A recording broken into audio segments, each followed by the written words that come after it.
Hello, I am Dan Stapleton. And I'm Chuck Osborne. And Chuck, this is League of Supreme Patriots you've reviewed for us, right?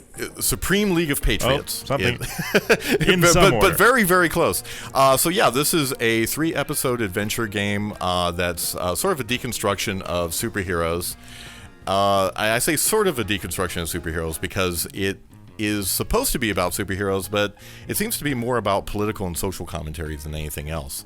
The guy in the purple here, this is Kyle Keever, who wanted to become a superhero so badly that he entered a reality TV show competition in the first episode to become the Purple Patriot. And through a series of mishaps, he actually now believes that he is the Purple Patriot and is supposed to have superpowers, although he never actually exhibits any superpowers during the entire game. Right.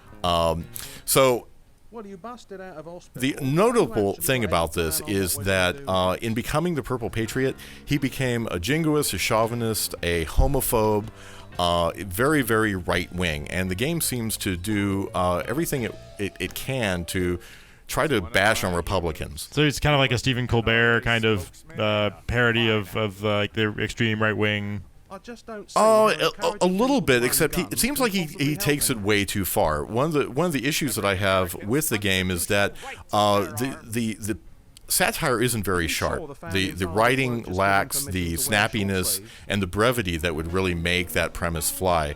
So it's like Stephen Colbert, but not funny. Exactly. He goes on a lot, especially you click on anything, and on the contrary, they taste great. He says a lot of controversial things. Sometimes they're kind of amusing, but most of the time he just talks and he talks and he talks and he talks the humor out of anything that might have been funny there. Right. Brevity being the soul of wit, exactly. Kind of lost on him. Exactly. Long walk off short pier, that kind of stuff. My closet. So right now we're just sort of checking out their home. He's so at this point in the game, this is the beginning of the second episode, and in the first episode it was all about his origin, about creating, becoming a superhero.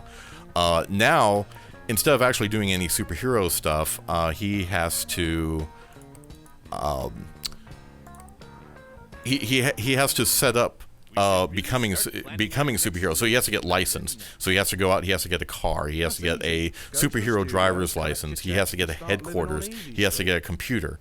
And so it's like a lot of legal wrangling before you can actually get to episode 3, where you finally do a little bit of superheroing. And this is an episodic game where all 3 episodes came out at once, right? Exactly. They were all released the same day. You can buy them individually. I'm not sure why you would. You might as well go ahead and get all 3 if you're going to play it. Although, like, if you had played the first episode first, you probably wouldn't have bought the second and third. I don't think that I would have, actually, because especially with the first episode when you're just Kyle Keever, the voiceovers are really bad. Kyle, the main character, sounds like he's just reading his lines off a paper. I mean, it's not like really acting at all. And also, the animations can be extremely slow. Sometimes you'll click on an action, and it'll take him like several seconds before he even starts to walk. And then when he does walk, it can take several more seconds for him to get to wherever he's going. But overall, this is like a classical style adventure game. I guess similar to the Grim Fandango remaster that just came out, as far as how the puzzles work and that kind of stuff. Exactly. It's a lot of go here and get something for somebody else in order to get something, or combine items. It's all the sort of classic puzzle adventures that you might expect from a game like this, and some of them are quite clever. I mean, there's a sequence in the first episode where you're supposed to be faking superpowers while you're performing on this TV show, and some of that can be quite entertaining. At other times, it does get a little bit too specific. Like there's this one time in the third episode where Melvin, who is your British best friend, he's the guy with the goatee here. The guy, this guy who's bespectacled, who's wearing glasses there. He has to set up a laptop because he's your best friend, and he's actually the brains of the operation, and it's incredibly specific about where you have to set up this laptop. There are desks, there are tables. None of those places you can set it up. You have to set it up on a very specific spot, which is the back of a police car. So the last place you try and set up your laptop. Exactly. It literally was the last place that I tried to set up a laptop.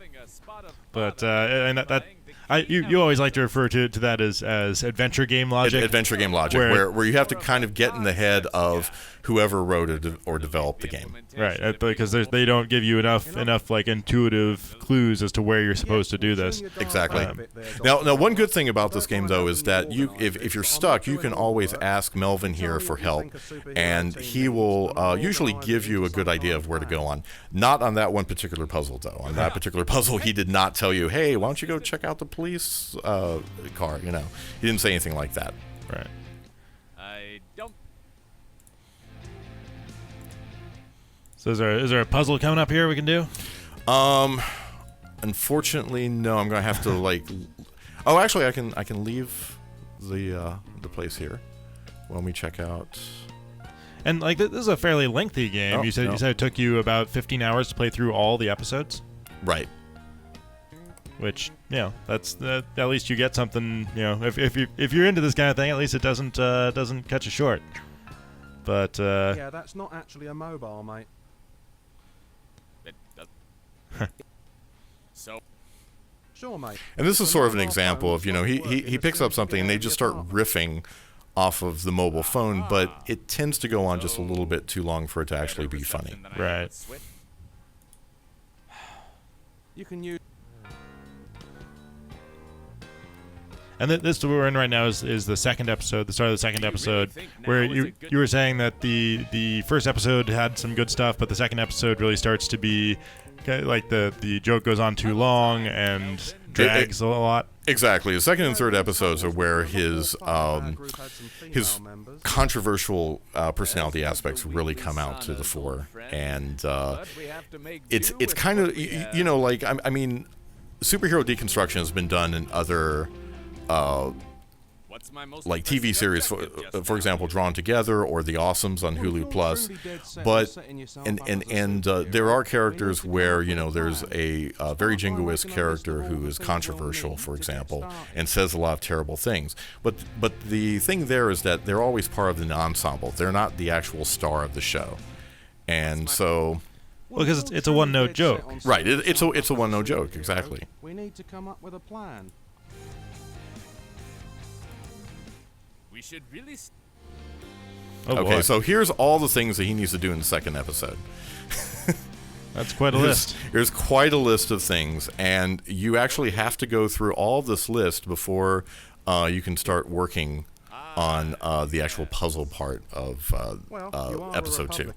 Wow, so you actually have to go through that and hear all of that dialogue before you can do anything? Yeah, so you get task added. Let me see if I can start on this one task. Oof. But there is a lot of clicking in this game, though. Right.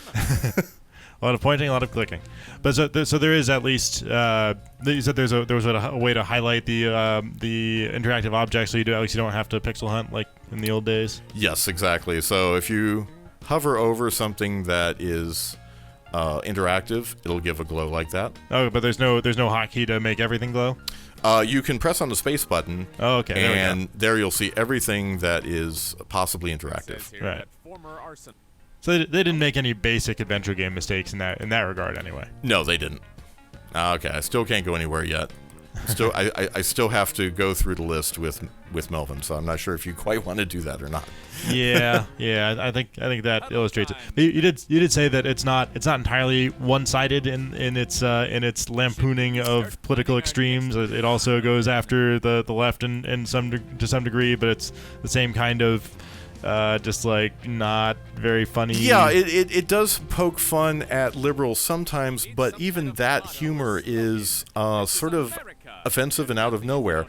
For example, there's a gay superhero, and he wears leather makeup and high heels, and he's called like the flamboyant hero.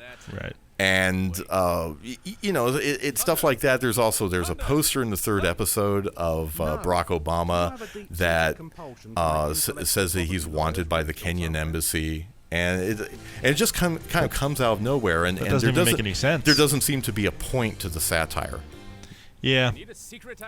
Well, they tried. But so you're giving this a 5.7. It's a mediocre game, right? Very mediocre game. If you if you think that you might like this sort of humor, it is subjective, then I would definitely, say go for it. I mean, the puzzles are pretty good. It's pretty clever. But, if you think that the story is just not going to carry it along, because you don't actually get to superheroing until episode 3. Yeah, it looks. I mean, we've been trying to get to a puzzle for about 10 minutes now. There is a lot of talking in here. Yeah, and with all this talking, you probably are just going to end up clicking through a lot of these dialogue buttons instead of actually reading all this. Yeah. So yeah, I'd say unless you're pretty into that, maybe not. Yeah, maybe give it a pass. I'm not surprised. All right, Chuck. Well, thanks for you got 15 hours of entertainment out of it. Some mediocre entertainment. Yes. Better than punch in the face. Okay, yeah, I'll give you that. It is better than a punch to the face. All right. But yeah, thanks for showing it off. And for more on adventure games and like Grim Fandango, for example, keep it on IGN.